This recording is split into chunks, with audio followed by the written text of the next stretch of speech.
Tiffin తిని కొంచెం rest తీసుకొని తర్వాత లంచ్ చేసేసినాం. లంచ్ చేసినాక ఇంకా మేమైతే గుడిలకు అంటే చాలా వెళ్ళినాం. అందులో మొదటి గుడి అయితే షాకింగ్. ఇందులో అయితే 3 ఉన్నాయి షాకింగ్ విషయాలు. ఒకటి, ఈ టెంపుల్ వచ్చేసి శ్మశానంలో ఉంది.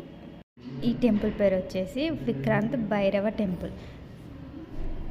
ఫస్ట్ అయితే శివలింగాలు ఉన్నాయి. ఇంకా వాటిని దర్శనం చేసుకొని తర్వాత భైరవ టెంపుల్కి అయితే వెళ్ళాలి. ఇంకా భైరవ టెంపుల్ ముందు హోమం చేస్తున్నారు. లోపలికి అయితే వెళ్తా. లోపల ఇంకోటి షాకింగ్ చూడండి. ఇక్కడ ఈ టెంపుల్లో ప్రత్యేకత అంట ఇదే.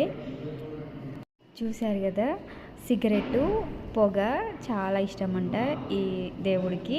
ఇంకా తీర్థంగా మందు తీర్థంగా పెడతారంట. ఇలా దేవునికి తీర్థంగా పెట్టిన తర్వాత అది వచ్చిన భక్తులైతే తీసుకుంటారంట. నేను కూడా తీసుకున్న తీర్థం అనే. అయ్య బాబోయ్, అస్సలు వామిటింగ్ వచ్చిందేమో అనిపించింది. కానీ దేవుడి కోసం, దేవుడు తీర్థం అని చెప్పేసి తీసుకున్నా. ఇంకా ఇక్కడ అయ్యగారు ఉన్నారు కదా, పైన టెంపుల్ దగ్గర అయితే అమ్మవారు ఉన్నారు. ఇంకా నేను ఖుషి ఇద్దరం తీర్థం వేసుకొని పైన అమ్మవారి దగ్గరికి వెళ్తున్నాము. వెళ్ళే దారిలో అయితే శివలింగం ఉంది. ఇంకా శివయ్యని కూడా దర్శనం చేసుకొని అమ్మవారి దగ్గరికి వెళ్ళినాం. ఇక్కడ ఫుల్ రష్ ఉన్నారు. ఇక్కడ కూడా హోమం జరుగుతుంది. అమ్మవారైతే ఈవిడే. ఇక్కడ ఫస్ట్ అయితే పాదాలు ఉన్నాయి. పాదాలు నమస్కారం చేసుకొని అమ్మవారిని చేసుకొని ఇంకా దండం పెట్టుకొని అమ్మవారి దగ్గర ఏమో ప్రసాదంగా స్వీట్ పెడుతున్నారు. ఇంకా అమ్మవారి ప్రసాదం తీసుకొని తిన్నాము.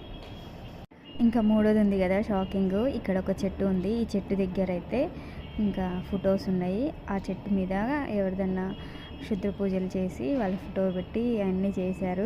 చూడడానికి భయంకరంగా ఉంది. ఊరు నాయనో అనిపించింది.